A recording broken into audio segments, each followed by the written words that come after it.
3年前，我是那面具下的人；3年后，我只是陆渊庭的妻。今日是我生辰，他在寂寥阅兵，连一封家书也无。阿宁，燕州，你怎会在此？路过京城，听说这出戏楚红变了半边天，便来看看。演得再像，终究不是真正的红帅。戏文罢了。北边探子来报，鞑子又在集结骑兵。去年雪灾，他们的草场毁了70%，今秋必定南下。阿宁，将士们需要红帅的指挥。另外，我也需要。燕州，我已嫁为人妇，余生所愿不过是相夫教子，庭院安宁。北疆之事有你和诸位将士在，我相信鞑子打不进来。阿宁，你还要骗自己多久？那姓陆的若当真在乎你，今日是你的生辰，他为何连一场戏都不愿陪你看？台上这出红帅破路，是你用性命换来的工具，百姓都记得，他却浑然不知。结婚3年，他连你是谁都不知道，又怎能给你幸福？够了，渊庭他戍守寂寥，军务缠身，顾不上儿女情长，我不许你在这里说他的不是。我先走了，今日老太君70大寿，我还要回府张罗。阿宁，你若有一日改了主意，北疆大营的帅座永远为你留着。宁为沙场断头鬼，不做生贵墓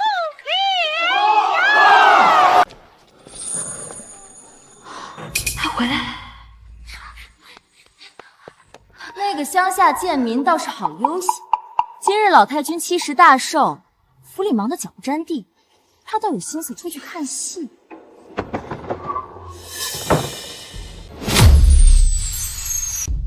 清渊，我回来了。哟，大戏看完了，我还以为你要躲到寿宴开席才肯露面呢。怎么，这时候回府是想找我大哥？告诉你，我大哥根本就不想见你。真不知母亲当年是怎么想，让你这样一个乡下贱民嫁进陆家，气得我大哥这3年回家次数，一只手都数得过来。庆之，你说话不要太难听。难听？你可知我大哥为何不肯碰你？他看你这张脸就下不去嘴，打心里觉得你不配拥有陆家的子嗣。你怎敢这般说？我可是你的嫂子啊！你算个什么嫂子？我也不怕告诉你，我大哥肯娶你，不过是因为你长得像如玉姐罢了。我像她？他是我的袍祖遗孀，也是我的救命恩人，今后便住在内宅，有你好生照料。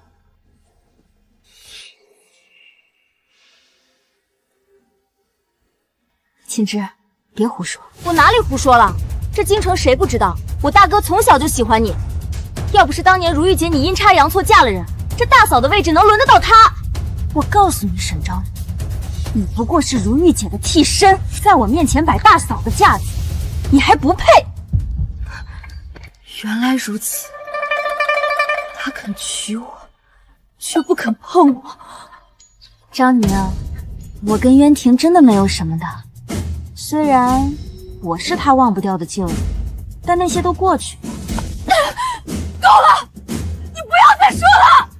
你个乡下的贱民，敢这么大声跟如玉姐说！今天我替我大哥教训你这个不知好歹的东西！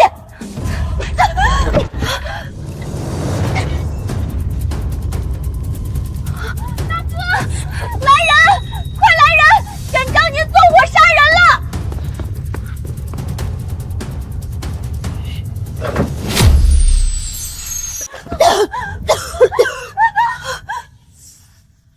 陆渊庭，你明知我也在火海中，随时有丧命的危险，却连看都不看我一眼。难道在你心里，我当真只是他的影子？如玉姐，如玉姐，你怎么样？你说话呀，如玉姐！如玉姐，你的肚子，你肚子里的孩子！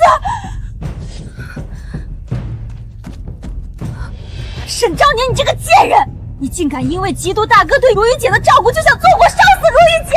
如玉姐不仅是我大哥的救命恩人，肚子里的孩子更是我大哥过命袍泽家中唯一的独苗。你想烧死他们母子俩，陷大哥于不忠不义吗？明明是你推我。袁婷，我肚子好疼。若是如玉和孩子出了闪失，我定会让你生不如死。我放弃一切守了你3年，可你不救我，就连我的解释都不愿意多听。这3年，我到底算你的什么？昭宁，你可算醒了，吓坏为娘了。慢些起身，慢些。母亲，媳妇无事，媳妇当真没有想害如玉姐的心思，请母亲明鉴。娘知道你是个好孩子，断无害人之心。你别怪渊婷，渊婷欠着人家一条命呢。想来是这回出事突然，她一时行急才冤了你。母亲，我晓得了。关于此事，之后我会与夫君好生解释的。那便好。昭宁啊，3年前陆家军遭逢变故，渊婷只有成家方能稳住心情。都怪我不该逼他娶你，害得他如今这般冷落你。不怪母亲，万万莫要这般说。渊婷这孩子面冷，心却是热的，娘看得出来，他对你是有情分的，否则娘也不会硬逼他与你成婚呐。当真吗？这还能有假？你瞧，这是他此番从北境回来，特地为你备下的生辰礼。他心里终究是有你的。母亲，媳妇儿明白了，我会与夫君好好过日子的。夫君，这混小子总算知道回来陪媳妇儿了。沈昭宁，你害得如玉动了胎气，人还在昏迷，你竟还有脸在此安卧！夫君，你这是做什么？你听我解释。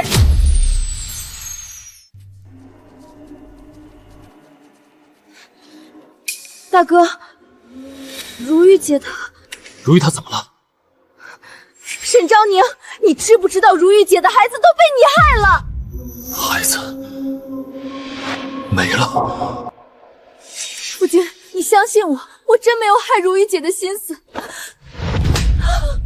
没有，那火是如何起的？是青枝，他……大哥，执行家法吧！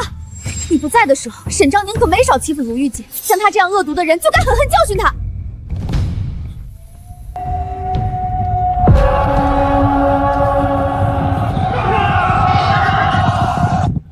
照顾好如玉，我让你照顾好如玉，你就是这么照顾的吗？还不跪下！夫君，我真的没有，你相信我好不好？事到如今，你让我如何信？难道是如玉自己寻的短见，用她和腹中孩子的性命来诬陷你吗？我不知道，当时是如玉姐她……够了！到这时候了还敢嘴硬，那就别怪我家法伺候。最后的机会，你若是认罪，看在你我夫妻一场，我尚能饶你；否则，哼！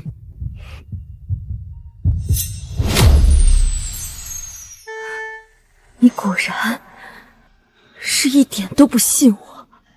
你让我如何信你？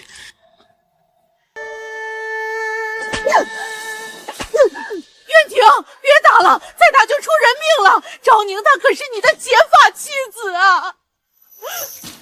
母亲，不必求他，让他打，我自己造的孽，自己承受。你终于肯认错了。认错？我沈昭宁这辈子最大的错误，就是以为你会站在我身边。我站你这边，我没把如玉失去孩子所受的苦楚10倍100倍的加在你身上，已经是对你的仁慈。陆渊婷，你从头到尾都没有爱过我，是吧？莫说这些废话，赶紧认错。我们和离吧。你说什么？我说，我要与你和离。和离？好，我倒要看看，你一个只会洗衣做饭的乡野女子，离开我，离开陆家，还能如何活下去？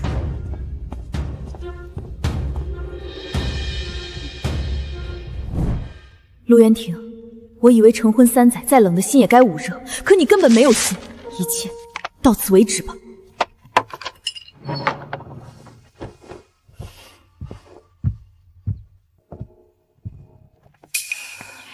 哟，这不是大嫂吗？昨儿还需人搀扶才能回房，今儿倒利索了，背着这么大个包袱，是要去哪儿啊？与你无关，我大哥心软。昨儿才打了10戒制，便放过了你，我可没那么好说话。如玉姐刚好了些，你跪下给她赔个不是。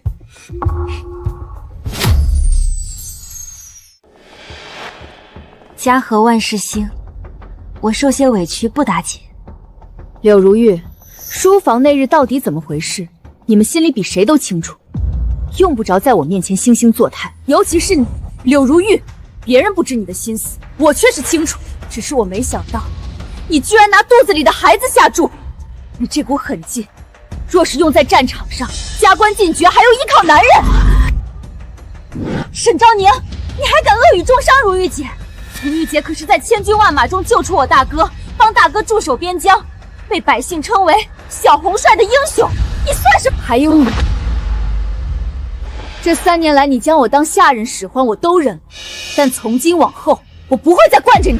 沈昭宁，一个来路不明的乡野女子能攀上高枝，嫁进我们陆家，是你几世修来的福气，还敢在这跟我叫板？福气？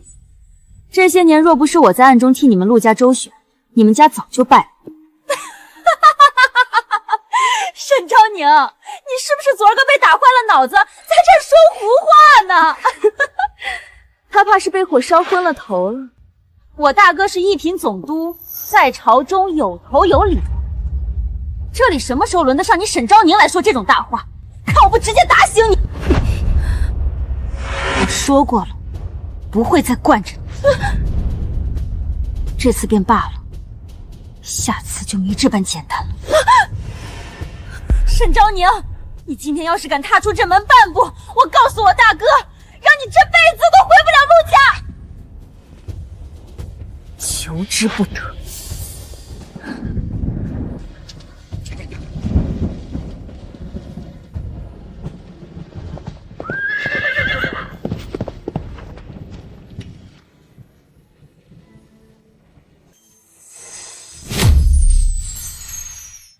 阿宁，你脸上的伤，谁打的？燕州，带我走。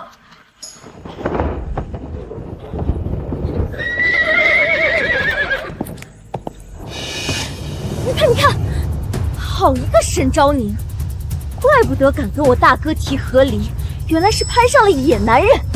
看我不让我大哥休了你，将你进猪笼！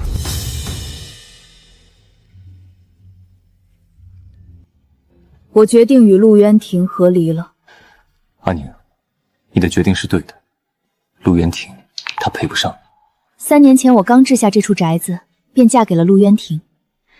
原以为再不会回来住了，没想到如今倒派上了用场。只是我3年未归，这宅子怎么还这般干净？我每隔几日便派人来打扫。阿宁，我一直都在等你回来。燕州，多谢你。你与我说谢，便太生分了。在我心里，你永远是那个指挥若定、无所畏惧的红帅。陆渊庭那种有眼无珠的男人，配不上你，更不值得让你伤心。我不是为他伤心，我为自己伤心。这3年，我付出了一切，不仅荒废了当年的武艺，还弄丢了从前的自己。是时候把3年前的沈昭宁找回来了。我便去将这个好消息告知蓟辽旧部。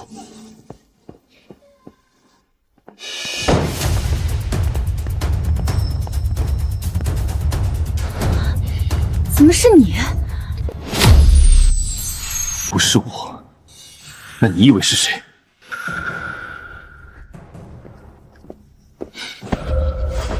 青衣说你偷人，如玉还替你开脱，没想到你竟已经和野男人同住一宅，真是小看你了。陆大都督军务繁忙，脑子若是糊涂了，就回去清醒清醒，张嘴就是污言秽语，平白辱没了身份。空了3年的宅子能一尘不染，你分明常来此处死鬼。说，你们在一起多久了？这是我的宅子，我何时来做什么都与你无关。你若来兴师问罪，大可不必。这宅子是你奸夫置办的吧？一处院子就收买了你，难怪记者合理。陆大总督，不经过任何调查就如此信口开河，不觉得太过分了吗？我过分？你不顾陆家少夫人的身份，与野男人共住一宅也就罢了，可你千不该万不该，害得如玉没了孩子。我再说一遍，我没有害他。你有闲工夫冲我嚷嚷，不如去查书房失火的真相。你做了什么自己清楚。我做了什么我自然清楚。倒是你，身为蓟辽总督，又是有妇之夫，将手下的遗孀安排进自家内宅，还一口一个如玉。住口！我与如玉之间从未有过任何逾越之举，这份清白天地可见。若是清白，为何当初送她归家，向我隐瞒她是你年少爱慕之人？若是清白，为何那日失火你冲入火场，直接越过我这个发妻，抱着她出去？够了！你说这么多，不就是想合力去找野男人？死了这条心，跟我回府认错赎罪，我还能饶你一次。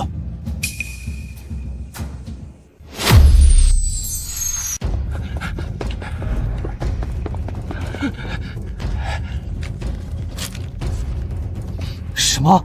如玉病情加重，先被送去医馆救治。如玉若有3长2短，我定让你付出代价。3年真心，到此为止。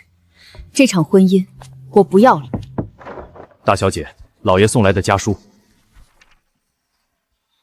父亲，女儿定不会以陆家弃妇之名回归。我娘子欺人天下，可千万别出事儿啊！多谢各位关心，我家娘子身子不适，不便见客。柳娘子到底怎么样了？柳娘子就是心太善，才被那毒妇欺负。就是。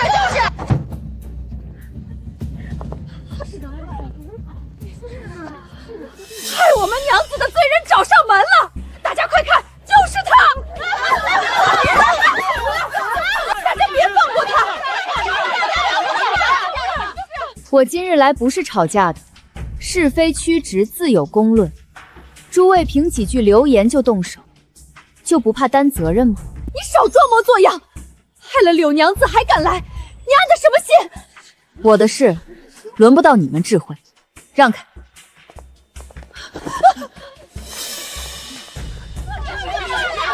住手！大家不要为难她。是柳娘子。赵宁，你不必亲自前来道歉，我不怪你。小姐，这贱妇害你没了孩子，岂能轻易原谅？柳娘子，你就是心太善了。各位都别说了，人非圣贤，谁能无过呢？我不怪他，我笑你。那日失火，你明明离窗口更近，却故意留在火海，真当没人知道你打的算盘？靠装可怜博同情，靠栽赃赶我走，莫非你想爬上陆大总督的床不成？你血口喷人！诸位莫要听此人胡言乱语，颠倒黑白。她是陆家少夫人，而我家娘子只是寄居人下的王将遗孀。我家娘子平日里就在她眼皮底下委曲求全，战战兢兢的过日子，又岂敢害她？柳娘子，我们相信你。你这坏了心肝的恶女人，做了恶事，竟还敢仗着权势倒打一耙！快让人群散了，别把事情闹大。各位莫要在此闹出乱子，这里是医馆。我家柳娘子十分感激各位的心意，但也不想因为自身缘故耽误了其他人的救治。各位先请回吧。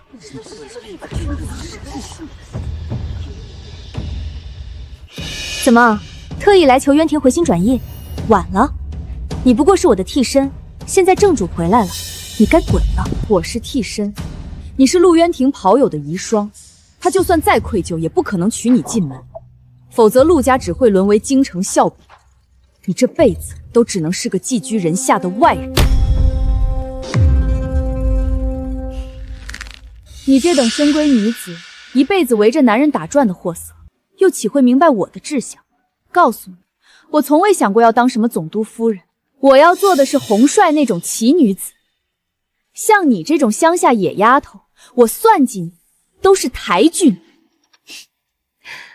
洪帅可不会靠男人上位，你的路走错了。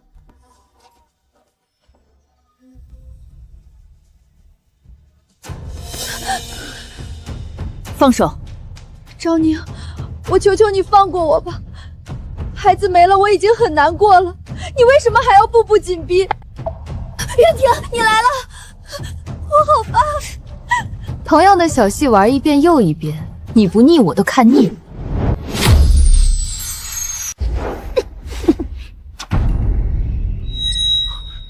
你还敢躲？如玉都这样了，你还要欺负她？你心怎么这么毒？渊庭，我肚子好疼。如玉，城主，我带你进去找大夫。大夫，快出来呀！你居然还笑得出来？我笑他可怜，一身本事不用在正途，天天琢磨勾心斗角装可怜，就算得了一时怜惜，又能如何？沈昭宁，你别太过分了！你这般护着他，不知道的还以为他才是你结发妻子。闭嘴！如玉是我兄弟的遗孀，我护着她天经地义。倒是你，背着我和别的男人私相授受。我沈昭宁行得正，坐得端，问心无愧。问心无愧？那你敢发誓没做过对不起我的事？1个月前，或许还会发誓求你信我，但现在没必要。你信不信我，对我而言没有任何意义。这是和离书，签字画押，从此你我一刀两断，再不相欠。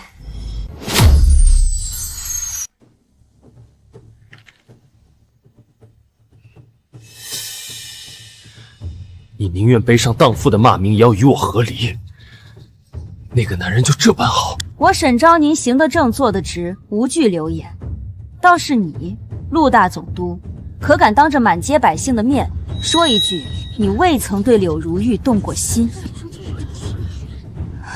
渊庭，你莫要为了我与他争执，昭宁他只是一时糊涂。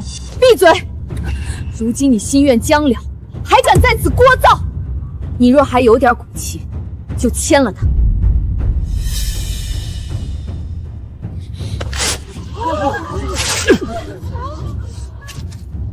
想与我和离，没那么容易。你既嫁入陆家，生是陆家人，死是陆家鬼。你做的那些事，我会一桩桩查清楚。若你当真清白，再说和离不迟。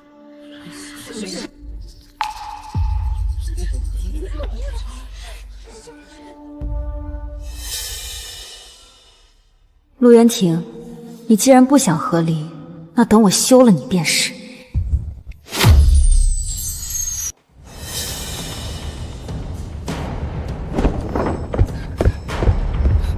阿宁，你又去找那姓陆的做甚？燕州，帮我做2件事。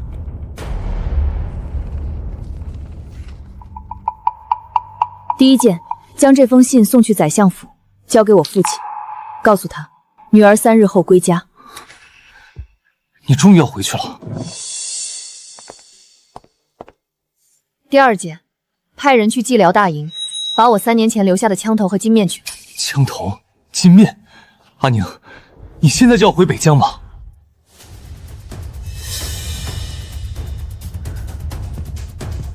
？3年前，我为了一桩婚事放下了一切，如今那桩婚事已经烂在泥里。既然陆家都认为我是个乡野女子，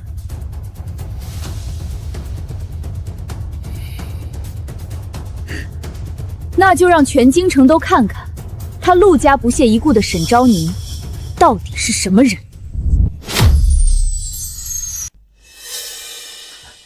老爷，昭宁肯回家了，他肯回家了。3年了，我沈文正的女儿在陆家做了3年受气包，每次你派人去接她，她都说过得很好，过得很好。被丈夫在人前打了一顿，叫过得很好；被婆家小姑当丫鬟使唤，叫过得很好。老爷息怒，昭宁回来就好，回来就好。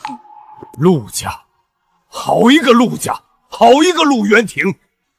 要不是女儿当初苦苦哀求，老夫又念及陆元廷他老子战死沙场，于国有功，我怎会？唉，陆元廷那小子，老夫当年还觉得他是个可造之才，女儿嫁过去后对他照护有加，现在看来不过如此。你，老爷，昭宁信中还说不让我们声张他的身份，要自己了断与陆家的纠葛。由他，我女儿能将鞑子10万天级挡在关外，还收拾不了一个陆家。让管家准备，3日后宰相府开正门，迎大小姐归家。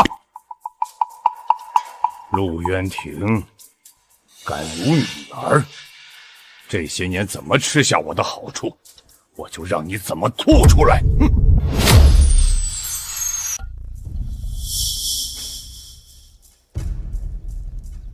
渊庭，昭宁她当真不回来了？娘，你还惦记那乡下贱民做什么？他跟野男人跑了，正好给如玉姐腾位子。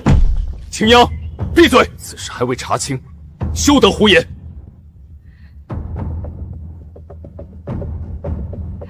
伯母，都怪我不好，那日若非我在书房，也不会起这场误会。柳娘子不必自责，老身虽然不中用了，但眼还没瞎。这府里的事儿，老身迟早要看个明白。大主夫，不好了！蓟辽那边传来紧急军报，鞑子先锋已至黑风口，兵部催您即刻动身北上。这么快？金秋不是还有3月才到？金穗鞑子毁了大半草场，不等秋高马肥，急着南下劫粮了。兵部的调令已经发来，大总督请速速点兵。备马，传令3军，今夜开拔。如玉，你在府中安心养病。至于沈昭宁，我回来再处置。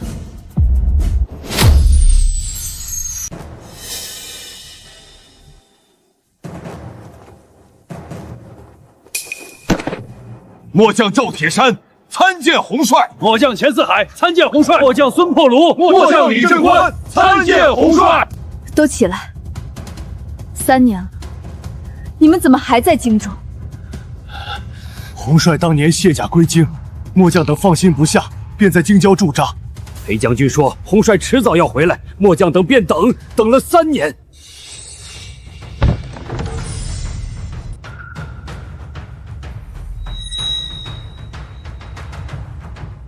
蓟辽那边是不是打起来了？昨夜接报，鞑子2万铁骑已至黑风口，陆渊庭的蓟辽大军还在集结，最快也要3日才能赶到。黑风口只有800守兵，800对2万，若是硬守，撑不过1日。燕州，我那些旧部还能召回来多少？洪帅将先散遍入各军，但只要得知洪帅复出，至少能召回1000骑。够了，1000赤凤骑破2万鞑子，绰绰有余。传我将令，赤凤骑旧部今夜子时北门外集结，随我出援黑风口。洪帅，你要去救陆渊庭，他不是对您。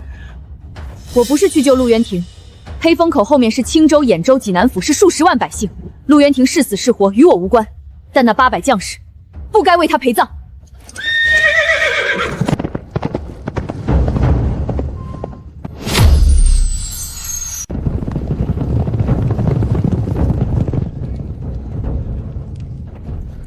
洪帅，已点齐人马1200骑，比预计的还多200。有些老兄弟听说洪帅复出，连夜从100里外赶来。3年前我卸甲时，以为再也见不到这副景象了。赤凤旗的兄弟们，3年不见，还认得本帅吗？洪帅，洪帅，洪帅！洪帅，您当年在葫芦谷带俺们500人打退3000鞑子，俺这只眼就是那仗丢的，俺认得您，俺儿子也认得您。洪帅，俺爹是赤凤旗的，他去年走了，临死前让俺替他把这赤翎带上。俺爹说，洪帅是天上下来的战神，迟早要回来带俺们打胜仗。今夜黑风口800守军被2万鞑子围困，加上我们也不过2000之数，2000对2万，诸位敢战否？战！出发！阿宁，陆渊庭若是知道帮他的是你，他会作何感想？我不在乎他怎么想，如今我与陆家再无瓜葛。守将听着，你们的援军最快还有2日才能到，此刻开城投降，可留全尸。若等我们攻入城中，鸡犬不留。陆总督，末将守不住了。将军，你看那边，那是赤凤旗，不可能！赤凤旗3年前就撤边了，洪帅早已……赤凤旗破阵！洪帅，他不是已经退隐了吗？探子为何没报？2万铁骑欺负800守兵，对得起你们草原之狼的名号吗？你果然是……快去报大总督，就说赤凤旗复出了，洪帅回来了。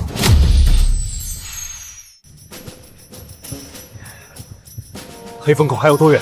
回大总督，还有半日路程。只是黑风口只有800守军，恐怕就算只剩1个活人，也要给我守住！报，大总督，黑虹口，黑虹口怎么了？说，黑虹口解围了，鞑子2万铁骑被冲散了，黑虹口守住了，2万人打800，守住了，怎么守的？今早天未亮，一支骑兵突然出现在鞑子侧翼，将鞑子杀穿。为首将领戴赤金面具，11杆银枪，想必是3年前的洪帅。洪帅，他不是退隐了吗？守军亲眼所见，那洪帅单枪匹马冲入敌阵，生擒鞑子副将。黑黄口守将李将军派人来报，请大总督速去黑黄口。他说洪帅还在关内休整。大总督，若洪帅当真复出，我蓟辽再添1员神将，这可是天大的好事儿啊！你可记得，洪帅3年前退隐是在什么时候？约摸是3年前的这个时候，正巧赶上大总督您回京完婚。大总督，洪帅退隐之时，据说是回京成亲。你说什么？末将不敢妄议。只是蓟辽军中一直有此传言，说洪帅当年卸甲是为了嫁人。加速行军，我要当面见见这位洪帅。鞑子残部已退入草原，我派了200骑追击，确保他们不敢回头。伤兵安置的如何？医官正在救治，黑风口守军折损过半，但若没有他们硬扛一夜，我们也赶不上。洪帅，陆渊庭的大军已到关外，他派人传话，说要进帐拜见你。要见他吗？我既以洪帅的身份回来，便没有什么见不得人的，让他进来。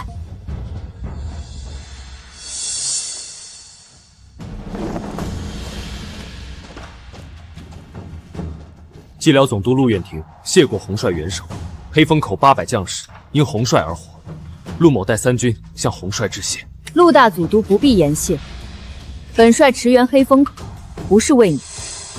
军务伎俩，陆大总督请回。敢问洪帅，此番复出是为常驻蓟辽，还是权宜之计？若洪帅愿留军，陆某愿将蓟辽主帅之位相让。本帅还有一些私事要了解，军中的事容后再。洪帅请慢，陆某已在官侧设宴，为洪帅庆功，还请洪帅赏光。不必了，本帅即刻便要启程回京。回京？洪帅这便要走了？本帅说过，尚有私事要了结。陆大总督，他日若有军情，可遣使来报。至于今日之事，不必放在心上。这股茉莉花香，怎会和她如此相似？难不成不可能？她不过是个乡野女子，怎么可能使动100斤重的银枪？怎么可能领兵打仗？如玉姐，好消息！黑风口大捷，我大哥马上就能回京了。那可太好了，渊庭他没事吧？大哥没事，不过说起来也是稀奇，隐退3年的洪帅突然带着骑兵冲散了鞑子，大哥连手都没动，黑风口就解围了。洪帅？是啊，如玉姐，你不是一直想见他吗？等你养好身子，就让大哥帮你引荐于他。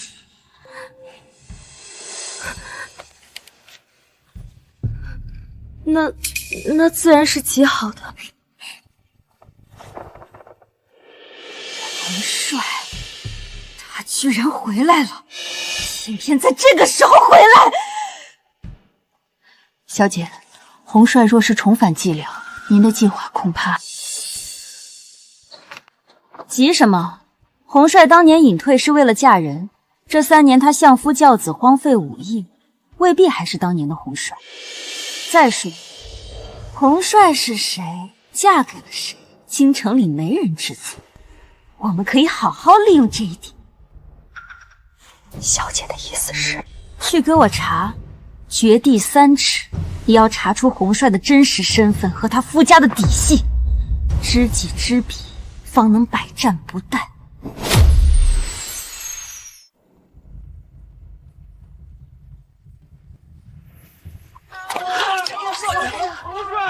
是赤凤七，是洪帅，洪帅进京了。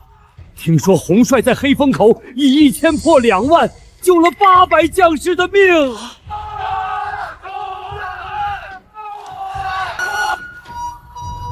这声调为何有几分眼熟？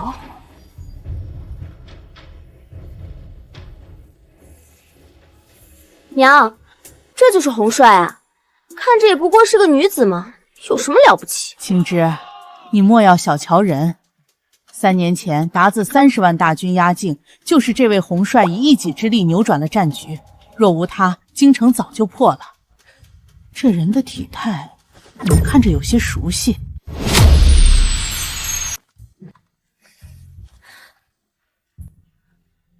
昭宁，我的女儿，你可算回来了！娘想你想的都快疯了。娘，女儿不孝，3年未归，让爹娘担心了。回来就好，让爹看看你。这是谁生的？爹，都过去了，女儿已经决定与陆渊庭和离。和离？他陆渊庭打我女儿，岂是和离就能了？天底下哪有这般便宜事？爹，您不用出手，此事交由女儿来办。为父相信你，不过为父已在朝堂上递了折子，明日早朝，皇上将亲自过问蓟辽军务，届时自会召见你，为你封官，让满朝文武都看看我沈文正女儿的英姿。黑风口一役，1200骑破2万鞑子铁骑，使我蓟辽800里防线稳如磐石。这位洪帅3年前卸甲归京，朕本以为他已隐没于民间，不想此番危急关头，他竟再度披甲上阵，实乃我朝之幸，蓟辽之幸。陛下，臣已查实，洪帅贬名沈昭宁，乃宰相沈文正之女。沈爱卿，洪帅竟是你的女儿，朕怎么从未听你提起？陛下恕罪，小女之前隐姓埋名，是为了将来嫁人不压夫家一头。老臣也想在闭眼之前见一见外孙，可谁知这陆家有眼无珠，我女儿的谦让换来的却是欺压。若非此番陆家欺人太甚，小女恐至今不肯归家。陆家哪个陆家？回陛下，小女3年前下与蓟辽总督陆渊庭为妻。陆爱卿，宰相之女嫁与你为妻，此事你可知晓？陛下，臣不知，臣妻沈氏从未向臣透露过，她是沈相之女，更从未提过她曾是军中之人。这就奇了，夫妻同床共枕3年，竟不知发妻来历。陛下，陆总督自然不知，因为他3年中常年在外，回府次数屈指可数。小女在陆府独守空房3载，还要受陆家3小姐百般欺凌。陛下，小女浴血沙场，伤疤遍体，敌军的刀剑没能让她跪，陆家的家法却让她跪了。敌军没能让她哭，丈夫的无情却让她哭了。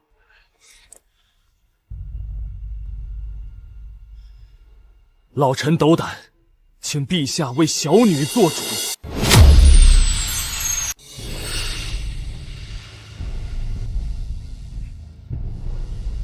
宣沈昭宁觐见。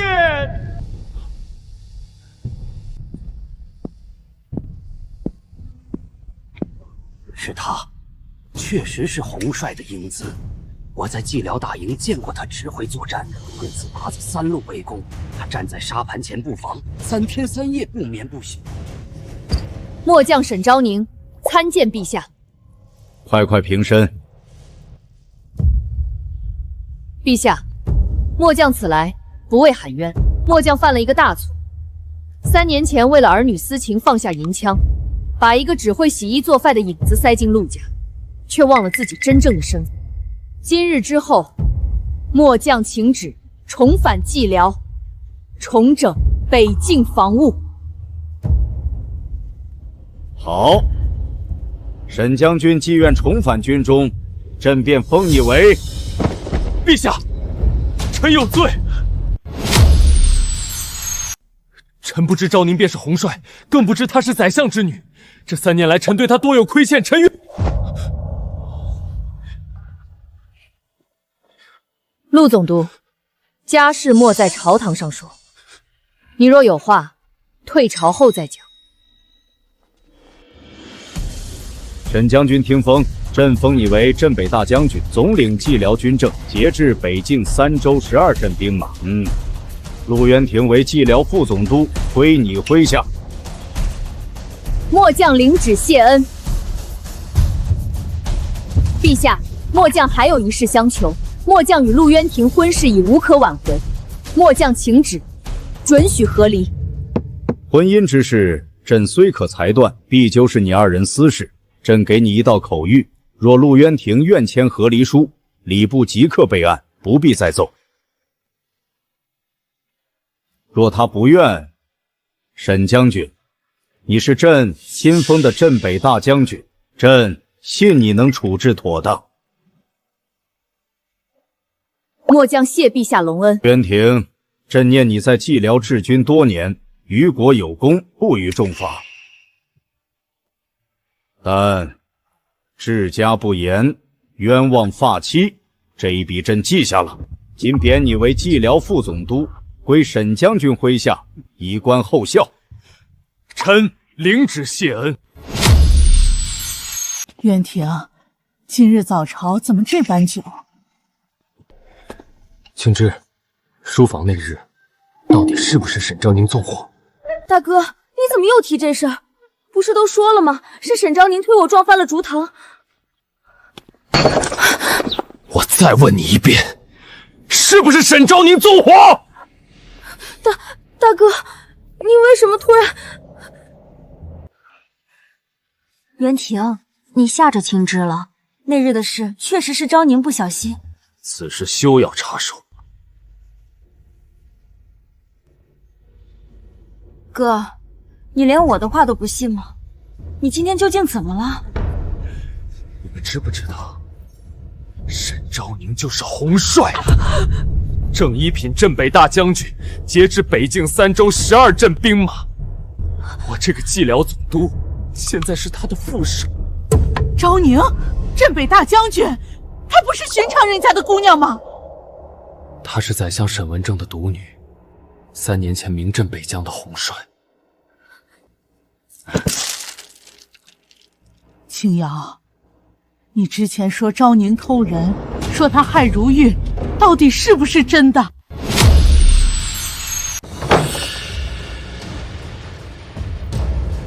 沈昭宁，他是红帅，他怎么可能是红帅？我费了4年心血在寂寥苦心经营，又花了大价钱，才让人称我一声小红帅。结果正主就在我眼皮底下，还被我得罪死了。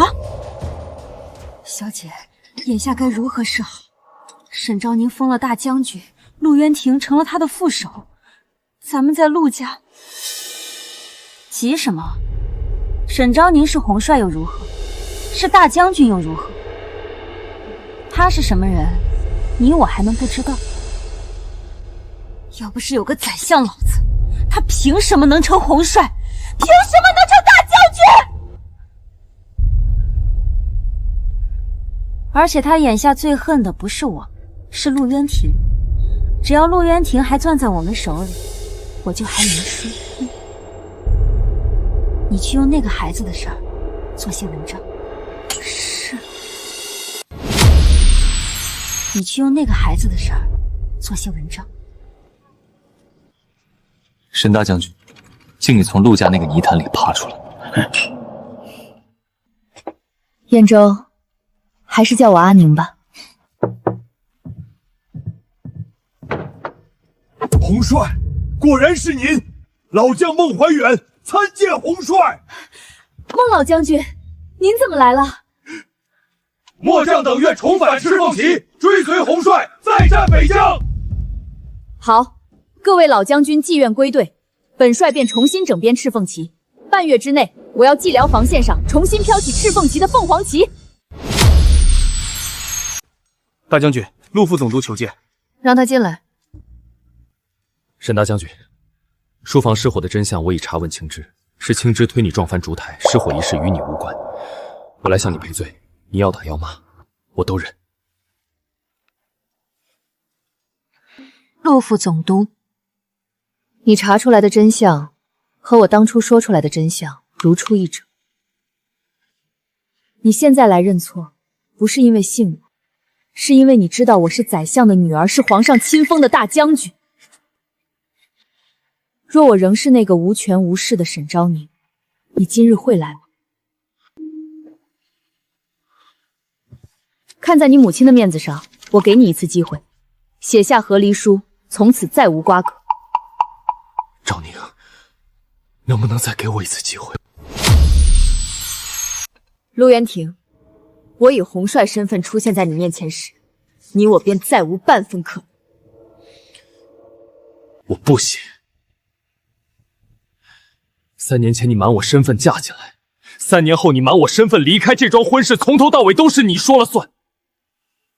就算你是镇北大将军，你也是我陆渊庭明媒正娶的妻子。这是我嫁入陆家3年来的花销账目。你陆家是将门世家，开销大，你常年领兵在外，府中全靠你母亲的嫁妆和我的嫁妆支撑。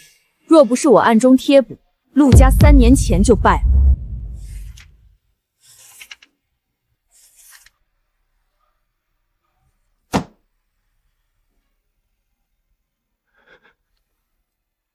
这件事你为什么不早说？我说了你会信吗？快写吧，莫要让我看不起你。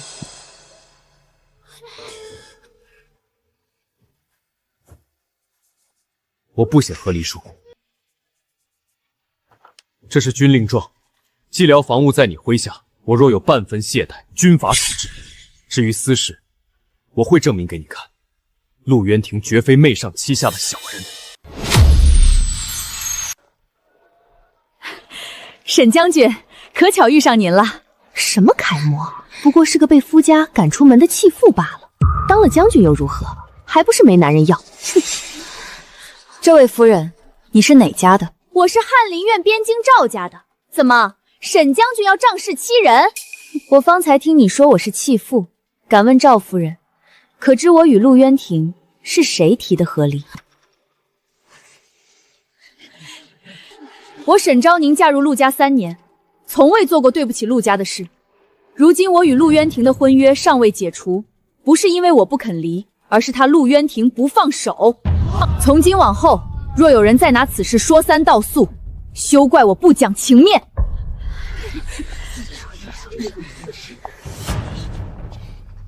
你何必和一个妇道人家计较？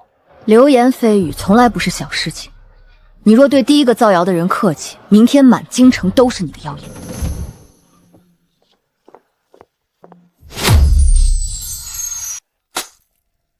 陆渊庭居然不肯和离，真是个没用的货色。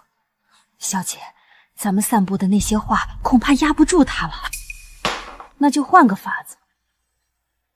你去联络几个御史台的人，就说镇北大将军仗势欺人，当街恐吓朝廷命官的家眷。小姐，御史台那些人能信咱们的？3人成虎，说的人多了，自然会有人信。满朝男人竟然让他当了大将军，不满他的人大有人在，想当史书上第一个女将军，他沈昭宁还不够格？沈将军，今日有几封弹劾你的折子，说你在街市上仗势欺压朝廷命官的家眷，可有此事？陛下，确有此事，但那妇人在街上当众羞辱末将，说末将是没人要的弃妇，末将便说了几句实话。若这算仗势欺人，末将认罪。说实话也算仗势欺人，那满朝文武都该挨弹劾了。北京探子密报，达子金秋将有大规模军事行动，朕需要你整顿蓟辽防线。陛下，末将想推行新的防御体系，以骑兵为主力，主动防御。这需要重新整编蓟辽各部，裁撤冗将，请陛下授予末将全权。朕准了，但有一个人你不能动，陆渊庭，他毕竟是蓟辽旧帅。末将明白，陆渊庭治军有方，末将不会因私废公。对了，那个柳如玉，朕听说百姓称他小红帅，需不需要调入你的麾下？回陛下，军中将士并不知他有小红帅一名，反而京城百姓都称他小红帅，散播虚名，混淆视听。朕会让兵部查明此事。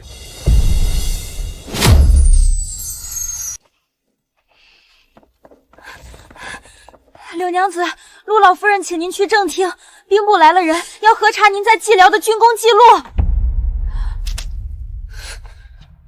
慌什么？我在蓟辽的确流过血，立过功，兵部查就查，还能把黑的说成白的不成？柳娘子，请出示您的军功册、战功凭证及军中任职文书。这是妾身在蓟辽4年的军功记录，押运粮草12次，救护伤兵100人。这些记录属实，但有一样，军中档案从未记载您担任过指挥职务，也从未授予任何将官衔。小红帅这个称呼是从何而来？那是百姓抬爱，随口叫的，妾身从未以此自称。本官已查明，京城数家茶楼的说书先生曾受一名女子雇佣，散布小红帅的事迹。那名女子自称姓赵，是你的管事赵娘子，是也不是？堂堂将门世家，居然拿不出1000两纹银，陆总督，您还真是清廉呐！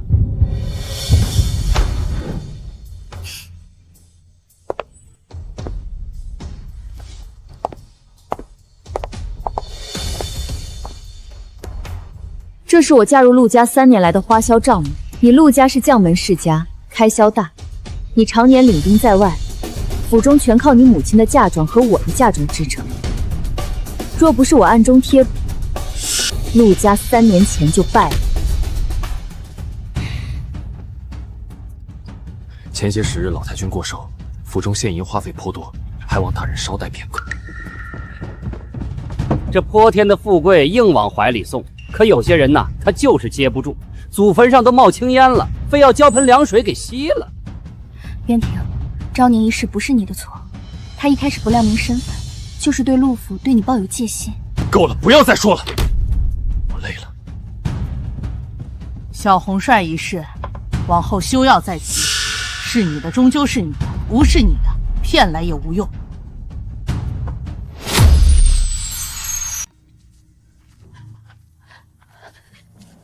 小姐，咱们现在怎么办？去联络那个人，告诉他我要沈昭宁的命。小姐，那可是诛九族的大罪！沈昭宁活着，我早晚死路一条；我死了，九族又有什么用？去吧，按我说的去做。从联系达子的那一刻起，你我已无退路可走。是。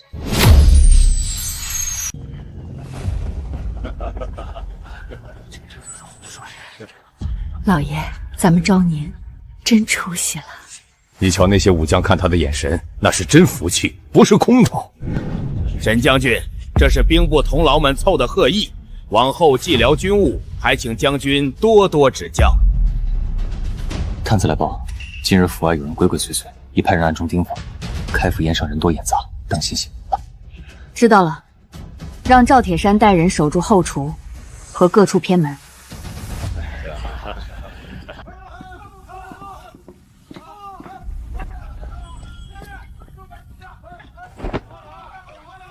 你是哪个灶上的？怎么没见过你？刺客！谁派你来的？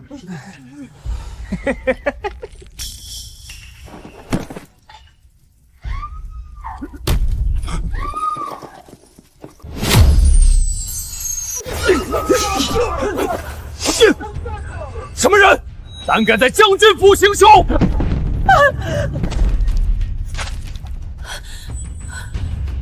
娘，你没事吧？娘没事。后厨也抓了一个，已经服毒死了，总共3名刺客，全是死士。他还没死，说，谁派你们来的？你得罪了不该得罪的人，他早晚会杀来。是女人，拖下去，严加看管。这些死士不是寻常刺客，是军中暗装的手法。你可有得罪过什么人？柳如玉，你还不死心，竟敢动到我娘头上，你的好日子到头了。诸位大人不必惊慌，3个宵小之辈而已，已被拿下。今日是镇北大将军府的开府宴，该吃吃，该喝喝，莫要让几个蝼蚁搅了大家的兴致。沈将军遇刺不惊，临危不乱，真乃大将之风。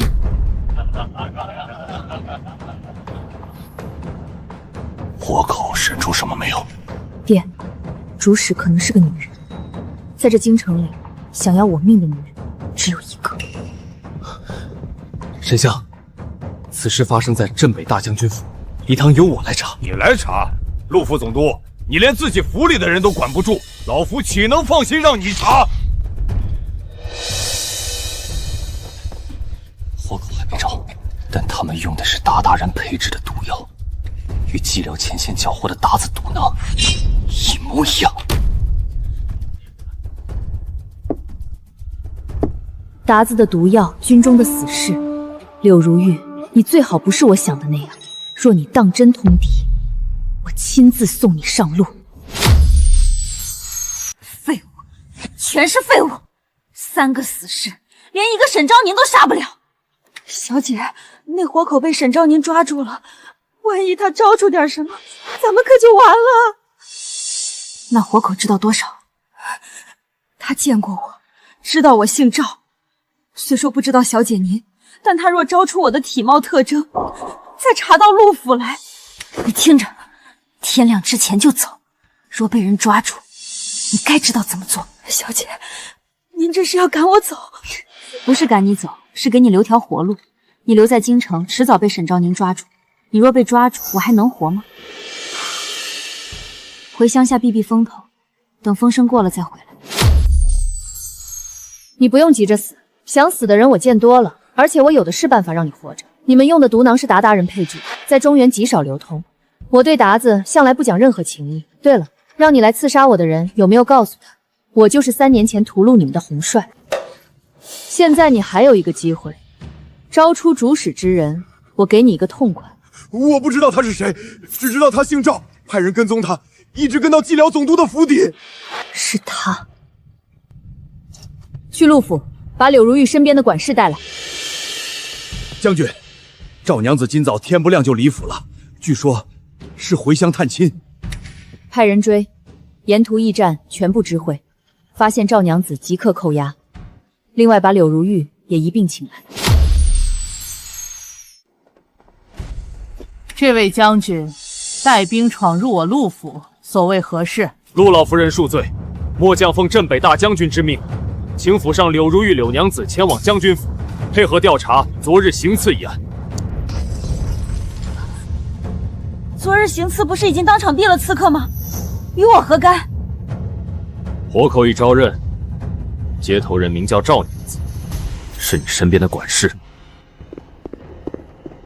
活口说接头人是赵娘子，不是如玉。你带兵来拿人，可有大将军的手令？大将军手令在此。柳如玉配合调查，若查明与本案无关，即刻放人。如玉，你跟我一起去。你若清白，我绝不会让人冤枉。渊庭，我真的不知道赵娘子做了这种事。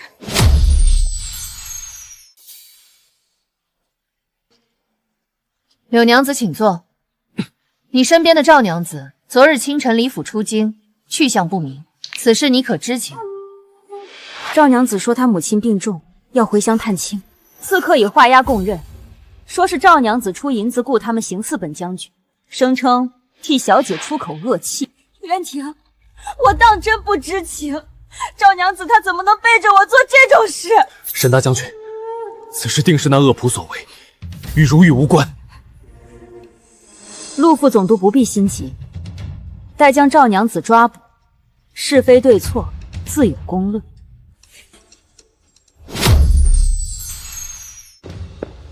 赵娘子在蓟北道驿站被抓捕，搜出一封与鞑子联络的暗信，笔迹和柳如玉的笔迹正好对上。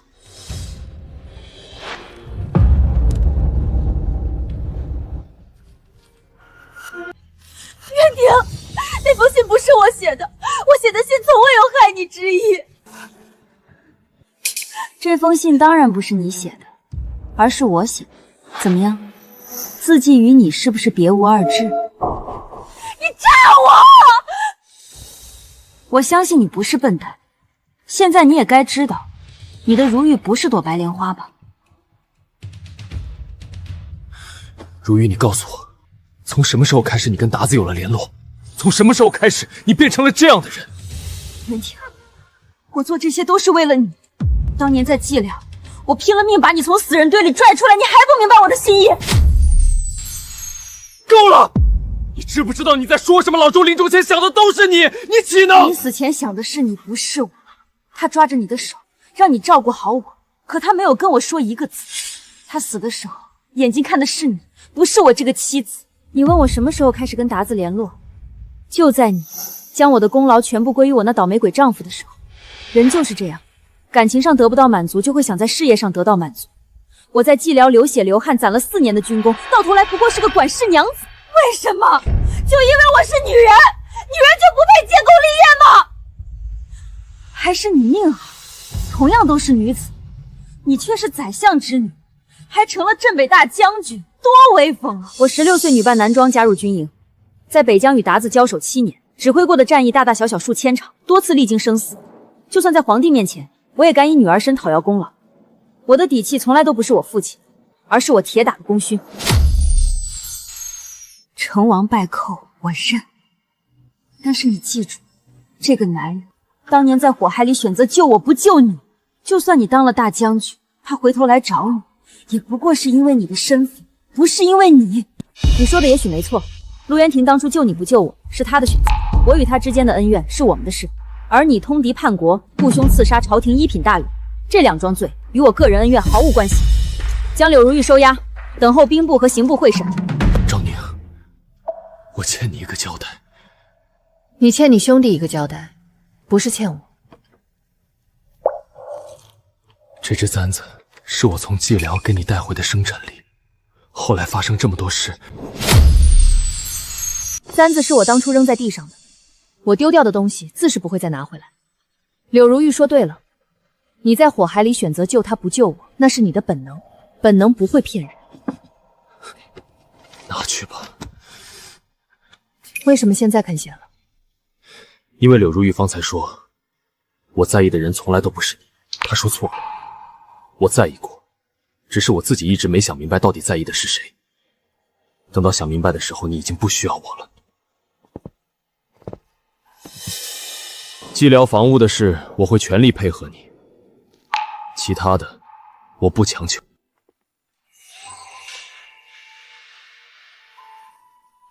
你要签吗？签，但不是现在。等案子审结，柳如玉定罪之后，我再签这份和离书。在那之前，我不想让人觉得我是公报私仇。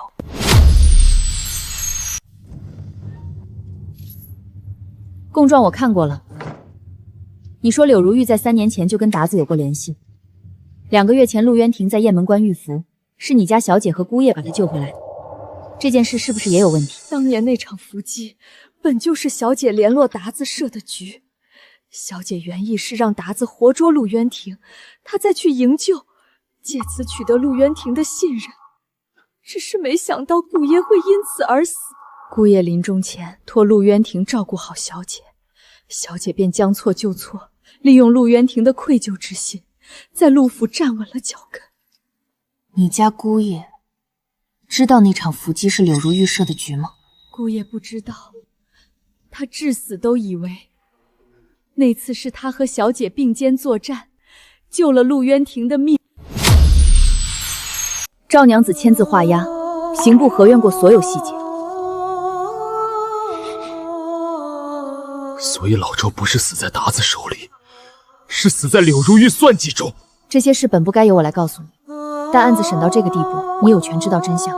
柳如玉在雁门关设伏，在我府上雇凶行刺，桩桩件件都跟你有关，所以我亲自来告诉你。你为什么不骂我对你做了那么多错事？案子的公文我送到了，你的口供是柳如玉定罪的关键证据，希望你在公堂上如实作证，不是为了我，是为了你的兄弟，他拼了命救你，不是为了让你包庇害死他的人。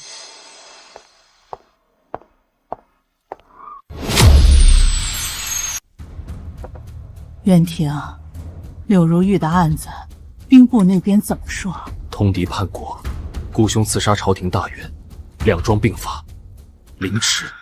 我陆家3代将门，从未出过这等丑事。我当初还劝你善待他，还劝昭宁忍让他。我这双老眼，瞎了就是瞎了。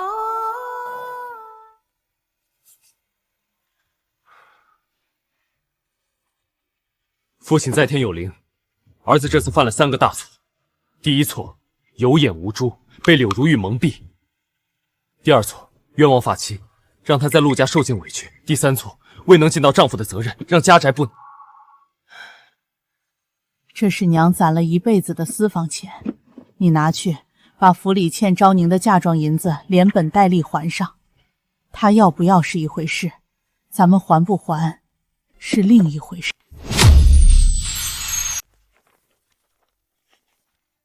娘，你有什么话就说吧。昭宁，陆老夫人今儿一早送了拜帖来，想约个日子登门赔罪。帖子里还夹了一份账目，是陆家这3年来欠你的嫁妆银子，连本带利算得清清楚楚，已经送到了账房。银子收下，那是我的嫁妆，不是陆家的钱。拜帖退回去。昭宁，和离书你签了没有？还没签。柳如玉的案子还没审结，陆渊庭是重要人证。等案子完了，寂寥房屋交接清楚，我自会签。何必这么较真呢？以你如今……父亲不必多言，此事我自有决断。这是昭宁当年补贴陆府的嫁妆银子，整整3万两，我从司库里凑齐了，已经还到了镇北大将军府的账房。大哥，这么多银子，当年都是用在了府里的开销上。你的首饰，你的衣裳，你每次出游的车马费，都是昭宁暗自给你垫上的。大哥，我错了，我去求他原谅。不必了，他现在是大将军，没空见你。娘这辈子做了2件错事，第一件逼你娶了一个你不认识的女子，第2件在你冷落她的时候没有拦住你。如今想来，不是你配不上她，是咱们陆家上上下下没一个人配得上你。花开得正好，喜欢他的人却不在。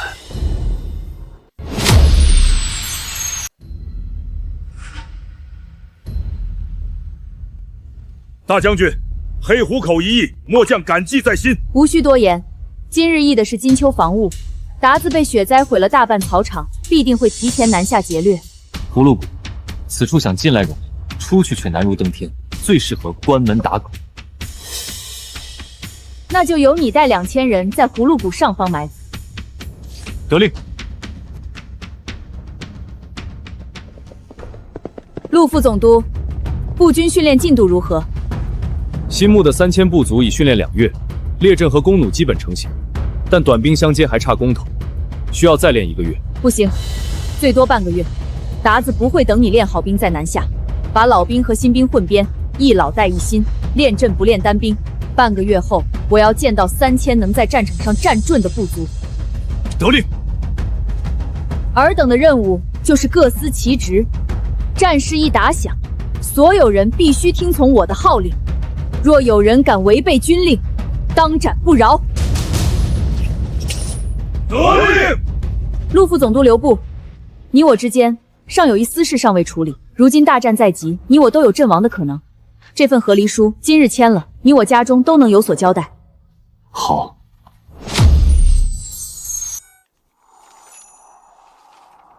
一份是你送来的和离书，一份是你的军令状。和离签掐了之后，你我便无半分私交。军令状你也拿回去。作为主帅，我相信我的副总督。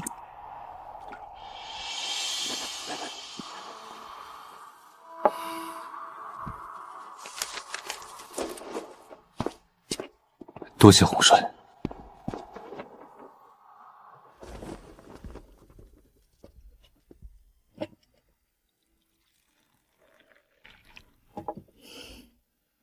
还是熟悉的味道，北疆茶叶还是这么苦涩。阿宁，你有没有后悔过，在陆家那3年，值不值得？后悔已无意义，至于值不值得，谁又能知道呢？就当给年轻的自己一个答案吧。达子已集结5万铁骑，分3路南下。实则虚之，虚则实之。以我和达子多年的交手经验来看，我敢断定，达子今年不打算分兵劫掠，而是集中兵力突破中路黑虎口，直取青州城。青州一破，蓟辽防线就会拦腰切断。中路黑虹口是我负责的防区，给我3000步兵。你的部族不是用来死守的，把人拉到黑风口后面的葫芦谷。裴将军带2000人在谷部设伏，陆副总督的步兵在谷口阻击，不是死守，是且战且退，把达子诱进谷里。我在谷外率赤凤旗切断他们的退路。谷口诱敌是险招，3000步兵面对5万追兵。陆副都督，本帅只问你能否做到。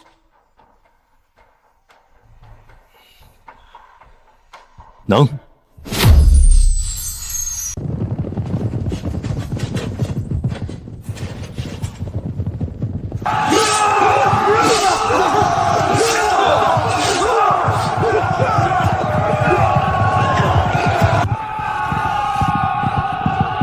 赤凤旗，断其归路，任凭回路，一个不留。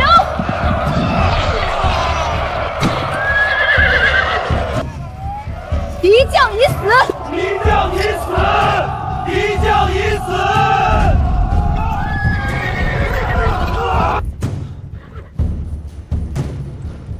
副都督，你受伤了，皮外伤，步兵伤损如何？3000部族折损30%，葫芦谷这一仗，你的部族是头功。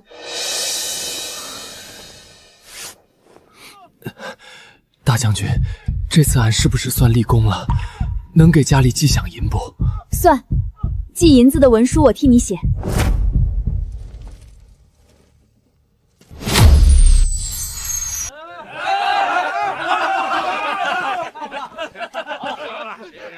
今儿这一仗打得痛快，鞑子折损过半，至少3年不敢再大规模南下。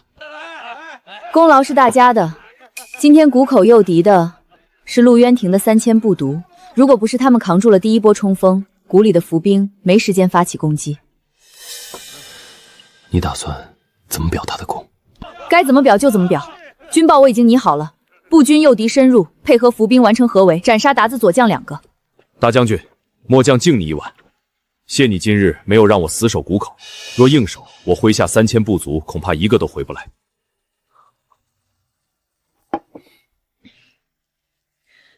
你是我麾下的副总督，让你活着完成任务是我的责任，不是恩情。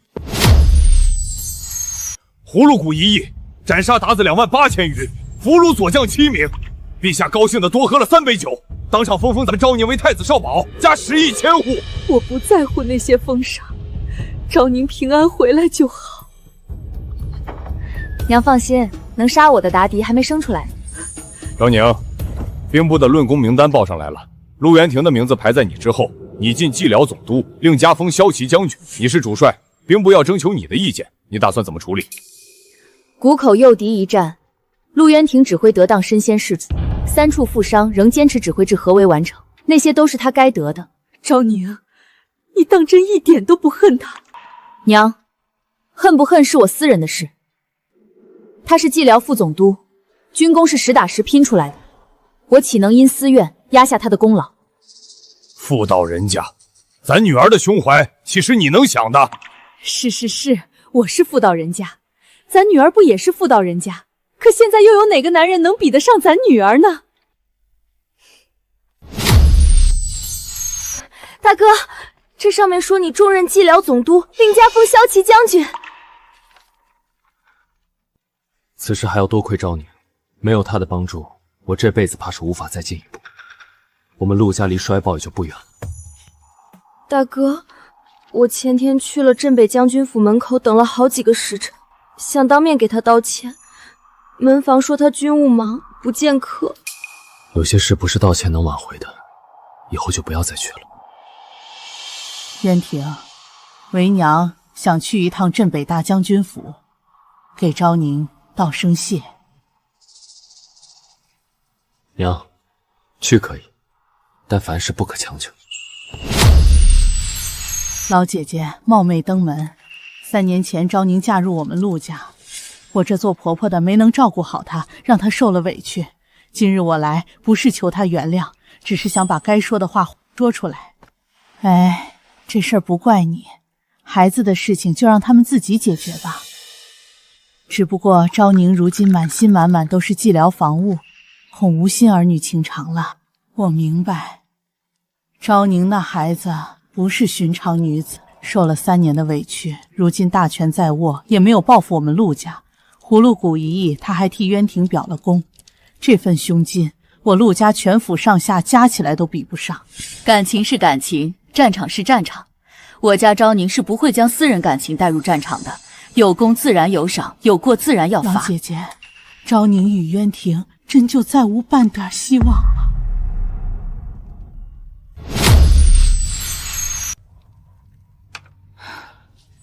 我料你没吃晚饭，北疆那边新送来的黄酒，驱寒的。这酒比当年你偷藏的壶还烈，因为你偷藏的那壶酒，我还罚你了10军棍，还记得吗？怎会忘记？那次打完仗全军庆功，你一人在帐子里喝冷茶，我给你偷壶酒容易吗？军法如山，你是副将，带头违反禁令，我不重罚你，别人怎么服气？阿宁，今日陆老夫人来宰相府见过你母亲了，走的时候眼眶还红着。我知道，我这人嘴笨，不会说话。如今你是自由身，我觉得有些话再不说，这辈子恐怕就没机会了。燕州，现在还不是时候。我刚从一段让我迷失自己的婚姻里抽身，暂时不想再以任何身份进入另一段关系。我明白，不急，等了这么多年，也不在乎多等些时日。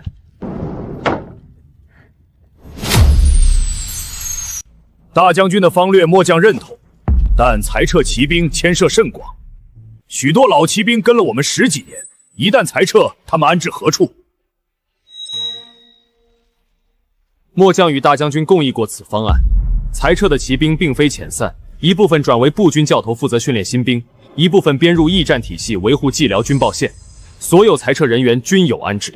陆总督说得清楚，裁撤不是抛弃，是换一种方式让他们继续为蓟辽效力。教头和驿站的饷资不低于骑兵标准。大将军与陆总督配合默契，蓟辽前线有你2位坐镇，朝廷可以安枕无忧了。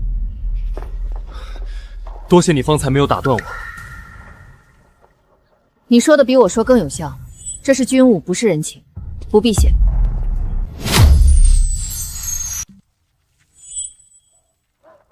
孟老将军突然捎来的信，说他腿伤复发，今年冬天恐怕没法继续驻守葫芦谷了。他举荐了一个接班人，他的大徒弟，如今已经是葫芦谷副将。老师傅放心把兵权交给徒弟，自己退居后方养伤，这才是军中的传承之道。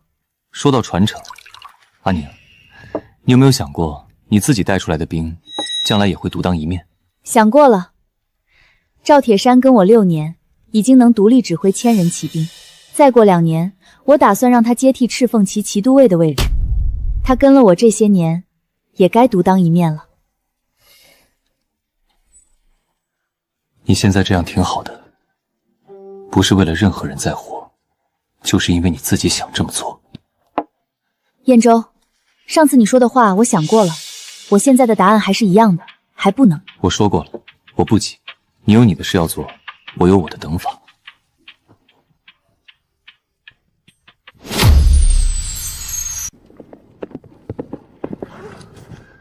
老周，时隔这么多年才来看你，你别怪我。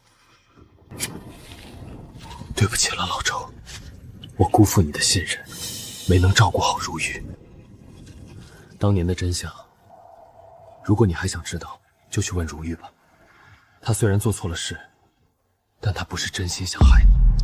洪帅回来了，达子被打到胆寒。说出来你可能不信，洪帅也曾是咱的媳妇儿。可惜啊，咱伤透了他的心，人家不要我了。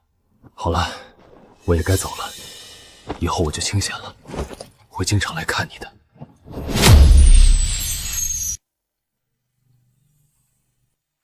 蓟辽防务交接总策，兵部和户部都核验过了。你用了半年时间，把蓟辽防线从头到尾整顿了一遍，赤凤旗扩编到3000，步军5000驻防到位，驿站体系运转正常。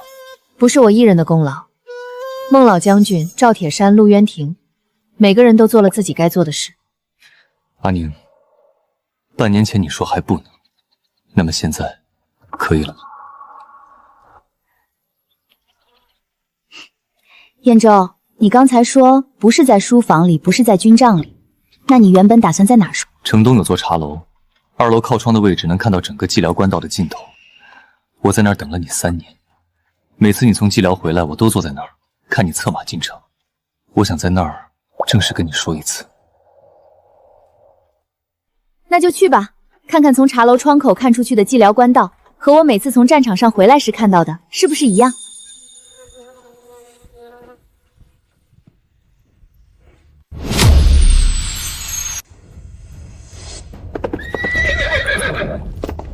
洪帅，赤凤旗3000将士已点齐，随时可以开拔北上。这一趟我交给你带。赤凤旗骑都洞的印史我已经递到兵部了，从今天起，你是赤凤旗的主将。洪帅，末将，你跟了我6年，从黑风口的伤兵到葫芦瓦的前锋，再到现在的骑都尉，这杆旗交给你，我放心。嘎子残柱最近又在草原边缘活动，你让赵铁山独自领兵北上，真放心？竹鹰不放出去，永远学不会自己飞。再说，我只是交出了赤凤旗的指挥权，又没交出蓟辽的帅印。达子若真敢来，我亲自去收场。阿宁，你现在这样真好。走吧，茶楼那个矿窗的位置，我今天想喝碧螺醇，不是军中的粗茶沫。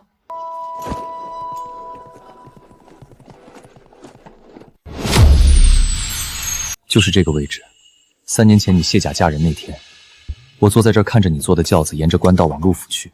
3年后你从黑风口回来，我也坐在这儿，看着你率赤凤旗进城，金面银枪，百姓夹道欢呼。那天你在茶楼里？在，我从头到尾都看着。你骑马经过楼下的时候，抬头往这边看了一眼。我知道你不是在看我，但我还是觉得你是在看我。燕州，你有没有想过，如果3年前我没嫁给陆云婷，我们会怎样？我想过很多次，结论是没有这个如果。你当初选择嫁给陆元婷，有你的理由。我知道你想过寻常女子的日子，但如果你不是那一次，你永远不会甘心。所以我从没怪过你选择了别人，我只怪我自己。当年没有在你动身回京之前，把想说的话说出来。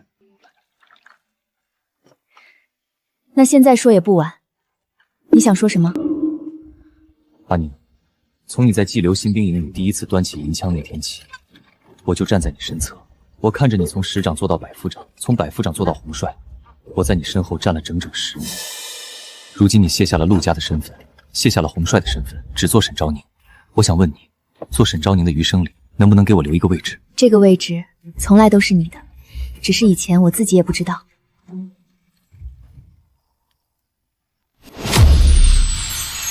裴将军，老夫问你，你在蓟辽任职几年？回相印12年，从新兵做到副将，一直追随红帅。昭宁在陆家那3年，你在何处？在京中，每隔几日派人打扫他的旧宅，等他回来。昭宁，这次你可想好了？女儿想好了。燕州在场上站在我身侧10年，在生活中站在我身后3年。这一次，我要她站在我身边。燕州啊，我那女儿她上阵杀敌比谁都利索，但照顾起自己来却粗心得很。往后你多担待。伯母放心，阿宁的大事小事，我都放在心上。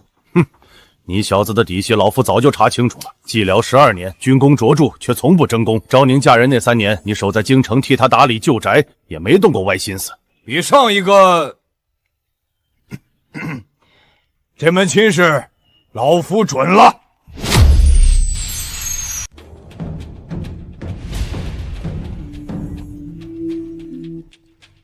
恭贺红帅与裴将军新婚之喜，赤凤齐贺！赤凤齐贺！蓟辽步军5000将士，恭贺沈将军与裴将军新婚大喜。